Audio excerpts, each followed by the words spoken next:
All right, so we have a new person on the screen joining Jillian and I right now, and I want to introduce Arjun, who's here with us today. He's a product manager in the OpenSearch Ingestion team. So Arjun, why don't you introduce yourself to all of us? Hey, Art. Hey, Jillian. Thanks for having me over. This is my first time on AWS on Air, so super excited.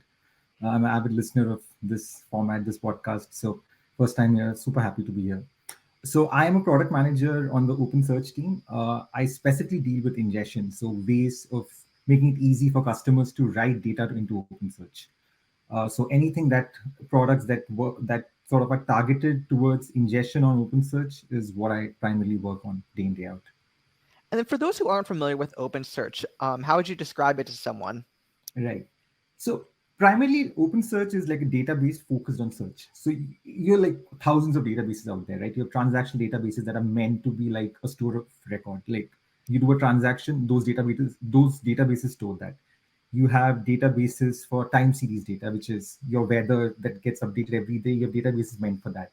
You have databases that act as caches, which is they're probably not very durable, but are super quick and reduce the latency in applications. Similarly, OpenSearch is a database, but completely focused on search.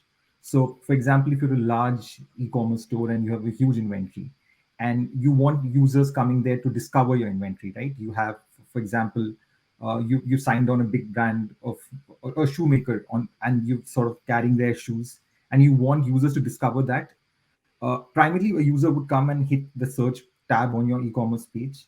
What then happens is that that search query goes back not to your primary database, but to something like an OpenSearch, which is tailor-made to quickly scan through like massive amounts of data and come back with the exact query. And not only exact query, like you have things like even if you don't know what you're searching for, it can actually understand your query and give you things similar to that. So all these sort of nuances which a traditional database cannot handle, OpenSearch is just tailor-made for things like that. And I guess what I'm kind of hearing, Arjun, about this is that OpenSearch is a tool that many of us go to a website and it says search there. And a lot of times I think people think, oh, wow, whatever the store is or the retailer is, wow, they put up this search. But this OpenSearch is something that is sitting behind there that's actually powering a lot of these searches that of the websites and material that people are going to, right? Yep, exactly. Like some of the biggest e-commerce stores out there, OpenSearch is what powers their entire search story.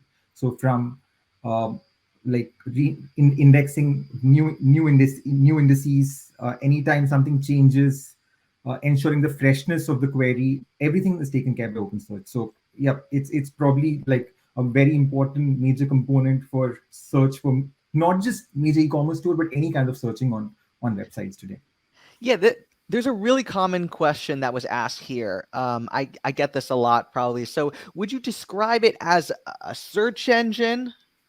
So not really a search engine. So a search engine can do a lot more. For example, the big search engine out there, which is Google, it actually crawls the data, right? The whole wide web, it actually crawls it. With OpenSearch injection with OpenSearch, you actually need to populate the indices. Like the onus is on the users of OpenSearch to say that, hey, I have this huge inventory of shoes, shirts, and pants, and so I need to load the data in. A search engine is slightly more different because the search engine can go out there, crawl the data. OpenSearch has a few things where you can also go to, like if you define a certain source, it can go and crawl it. But from a traditional sense, it's not exactly like what people know as a search engine. Maybe Google. Yeah, maybe one other thing you can do is tell us a little bit more about why someone uses an OpenSearch engine compared to just a regular Google search, because a couple people are asking that as a question in the chat, and I think you're kind of getting at that explanation right now, but maybe we should be a little it's a good call. It's such a common question that I hear from other customers as well. Exactly. Yeah. So the thing, what happens with Google search is that, for example, like there are two, for example, if I'm a big e-commerce store, right, I can have people discover the stuff I'm selling in two ways. Either I completely allow Google to crawl my data and then somebody to go to Google and search for it and you get the results. But sometimes I want to tweak the results. Like I want to have more control on, hey, if somebody's searching for black shoes, what comes up? Like I want the control in my hands. I also want to show that I have probably 10 SKUs of that, 10 were added in the last week.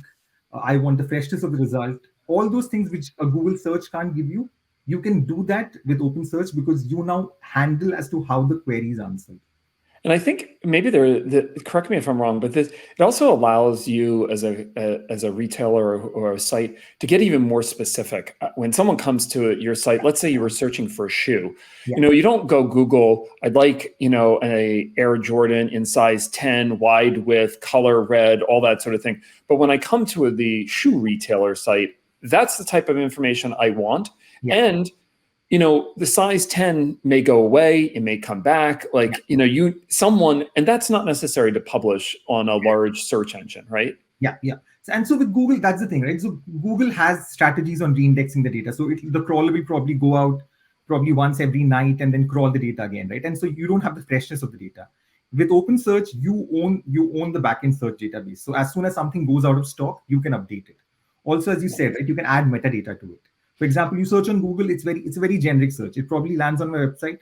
But if I need to add more metadata, like it's Air Jordan, it's this one, it's come out in this particular year, and there's probably a discount on it that lasts till the end of the month. All that additional data that I want to add, you can do that because you now control the index on which these parameters are added. So you have more control on the metadata. It's a much more bespoke experience, and you own the story end to end. Yeah, and by bespoke, I also think it's much more kind of customer oriented and customer friendly, right? Yeah. I mean, that's the difference is when you go to a site, you're looking for the very specifics that site is kind of offering to tailor it down, and that's one of the things. Exactly. Yeah. Because otherwise, you could basically suffice all the search out there just with a Google search, right? And that's not how it works. Yeah. Everybody wants to have their own customized search bar where they want to portray or show things that they want their customers to see. Yeah, and I'd say a good call out for people, because there's a lot of people maybe who are used to maybe a relational database and not used to using OpenSearch. There's a really good multi-part blog post series. I only know this because I was looking it up when I was really trying to wrap my head around how OpenSearch works.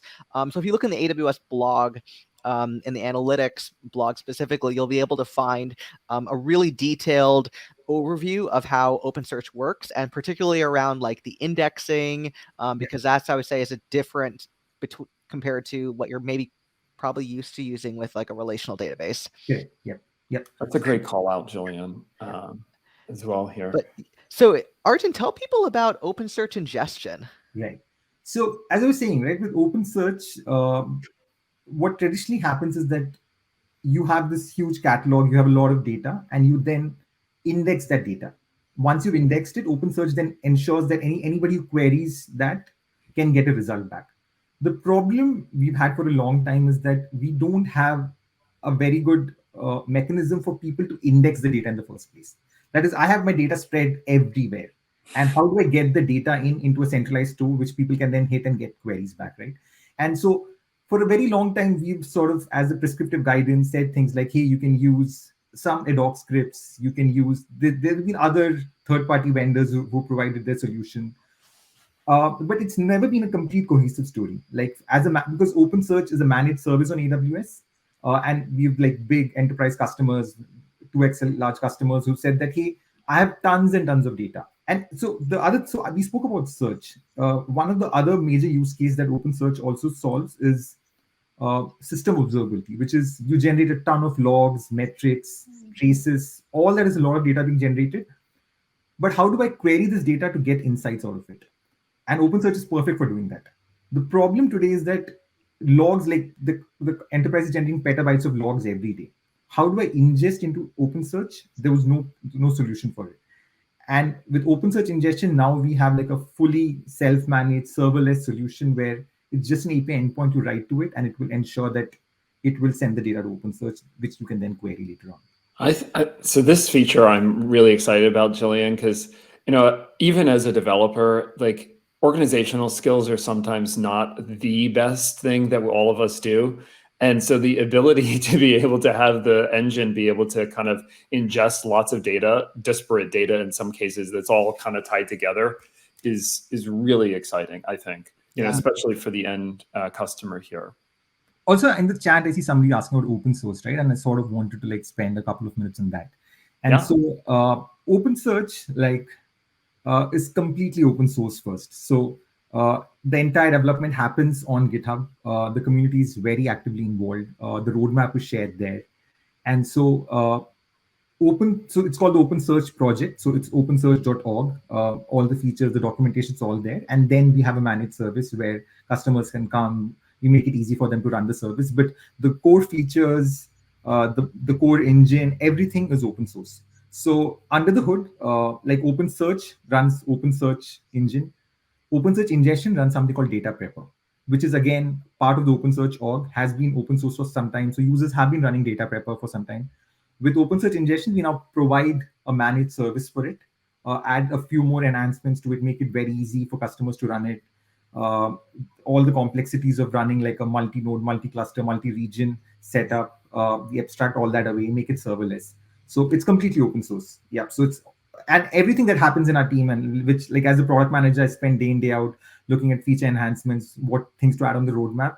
It all first lands into open source, and then we port it back to a managed service. I think that that's an awesome part about AWS as well. The number of things that we do that are open source. I mean, yes, I think some people were talking about, the AWS marketplace. We publish a lot of that out there for everyone's consumption in places like Marketplace and other places. But it's also kind of ingested into the general source code associated with the open source projects as well. So I think this is a great avenue here. And I want to come back to one other thing Arjun mentioned earlier is the idea, we started out I gave an example kind of the shoes thing, but I also like Arjun's example about, trying to ingest and manage internal data and content. I think, sometimes there's this external facing component of things, going to a website and stuff, but all of us, or a lot of you that are probably out there, are probably looking at ways to manage systems internally as well, and to be able to create better search characteristics for it. And so OpenSearch, you may find, is a great way to use that as well, right, Jillian? Yeah, definitely. And we've got a good question in the chat that also it goes along with a question that I had in mind to clarify, is really, how does this change the data lake architecture, which then goes along with what Mojid was asking about. Can you add an analytics dashboard to this as well? And then from the ingestion piece of, if you can actually, what are the other sources that can be added as well? So OpenSearch by default ships with its own dashboard. We call it the OpenSearch dashboard. So it's not just that it's a store where you just send data and it's super difficult to then query it, right? It's you have a backend store where you can query it, like for all the CLI geeks who are super comfortable typing queries, command lines. They can do it. They can run their APIs and all that. But there's also very nice UI to it. So anything that goes there, it also gets rendered on the dashboard. You can also integrate, for example, get the data out of that and use some other third-party dashboard, like a Tableau. If you just need to ensure that the data is compatible with the Tableau format.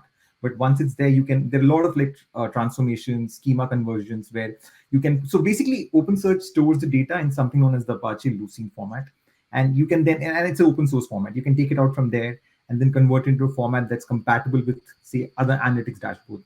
Use that there. Going back to your story of like the whole data lake story, right? As to how does OpenSearch tie in with this? And so that's the whole thing with OpenSearch ingestion. So today, what happens is that just AWS, right? A very good example, like when we were developing OpenSearch ingestion, one of the major use cases that it's just within AWS, there are a lot of services that generate logs. There's VPC flow logs, transit gateway logs, WAF logs, ELB logs. And OpenSearch is the perfect destination for this, because we have tailor-made dashboards, we have tailor-made queries to like get insights out of it. Now with ingestion, what happens is that it sort of completes the whole data lake story, where we can now get all these log formats, which people were anyhow generating but had no idea what to do with it, can now land into OpenSearch. Now that they're into OpenSearch, we also have like, so the biggest problem is that even after landing in OpenSearch, you don't know what to do with it, right? You probably have like a terabyte of WAF log that comes in, but you have no idea, hey, what insight do I draw out of it? But now that it's in OpenSearch, we give you like pre-built custom dashboards saying that, hey, if it's a WAF log, we can help you with things like, say, a DDoS attack. Like for some reason from this particular region, we see a lot of requests coming in, which is slightly unusual, probably at like 10 o'clock in the night. It's quite unusual for that time. Just going through the logs, you will not be able to like sort of draw that insight. But once it's sort of lit up on a dashboard in the right format, it becomes a lot more consumable. And so it sort of makes all these integrations, and like we have a lot of integrations planned in the future, but the native AWS integrations into OpenSearch become like drop dead simple with OpenSearch ingestion. It's sort of that missing piece that ties the source to the sink. Yeah. And so I think this is a great example. I want to touch on two things that we haven't, honesty is the best policy with everybody. I think people were asking if Jillian and I were really live here at the beginning, Arjun. So I think hopefully we've dispelled with some of that as well. But here's the kind of truth and transparency. We'd also planned on trying to do another demo of the OpenSearch ingestion engine here. And we had a little technical difficulty earlier. And so we're not going to be able to get some of that going. However, we do have a webinar that we have posted out on YouTube, so anybody can get more information about OpenSearch ingestion out there as well. So I'm going to ask a couple of our moderators out there if you could drop that into the chat channel for everybody so they can take a look and get more information about this because we're unfortunately, we don't have a lot of time here, Jillian, today to cover all details here as we kind of get ready to wrap up. Yeah. Let's get one more quick question from the audience, and then we'll wrap up. Mojid had a really good follow-up. I love it. Great question. So can this integrate with real-time data sources, or is this more for static data? No, definitely real-time. So it's meant to be like a streaming pipeline. So if you have data that is continuously coming in, and logs are the example of that, is system logs. You have systems running continuously generating logs. As and when the logs are generated, you send it to OpenSearch ingestion, which is meant to be a pipeline. And you basically, it streams through your pipeline. You can do the other thing that we actually did not touch upon is the fact that you can do transformations on the data while it's in motion. So like you have logs coming in, and so you have, say, personal identifiable information that you don't want to be indexed. You can, while the data is in motion, the logs are generated, you can redact that or drop that field and ensure that then it gets indexed into OpenSearch. So yeah, completely supports any real-time, or it supports both, in fact. Batch processing, for example, if you have a common use case of batch is that you send it to S3 bucket, and after points in a day, once in a day, we pick it up from S3 bucket. So that's like a batch application. But you can also write to a basic HTTP endpoint, which is continuously streaming the logs and the traces, and we'll pick it up and ensure that we send it to OpenSearch. All right. Yeah, I love it. I love all the questions that we got here today. This is awesome. Covered on this topic. I mean, I also go ahead. I also want to point out that Arjun has a lot of fans, more than you and I, Jillian, and that's I'm not surprised. Yeah, I mean, I'm not entirely surprised, but I just want to say there are a lot of shout outs, Arjun. So just so you know, you got a lot of fans out there from a variety of places around the world. So perfect. And, yeah. Yeah. I was just gonna say, yeah. I mean, Arjun, thanks so much. Any place where you suggest people can go if they want to learn more about OpenSearch ingestion? Yeah. So we've got a ton of links. We launched yesterday actually, so it's brand new. We've had like an internal beta running for some time, so it's tried and tested. Like the services up there, people have used it. But we have the What's New post, and there's the brand new feature page. We have the docs page, and we also had getting started blog that went out. So I can drop all those 4 links. Yeah. Please do. I think that'll be awesome for the audience out there. I saw so we have Mohammed tells us he's a fan of yours from Pakistan. So, welcome, Mohammed, and thanks for joining us. On a more serious note, we did have a couple other questions, and I really appreciate everyone joining. So there were a couple questions about indexing and stuff like that. We're going to have to kind of cover some of those offline, Braden, and I hope that I pronounced your name correctly. We'll try to handle some of that. But I think it's time, Jillian, to move to our next set of guests here and our next and final kind of deep dive here for the day of our next features. Yeah, for sure. So Braden, check out the AWS blog. They had a really good series of blog posts that's just on that exact topic about indexing. So Arjun, thank you so much for hanging out with us today.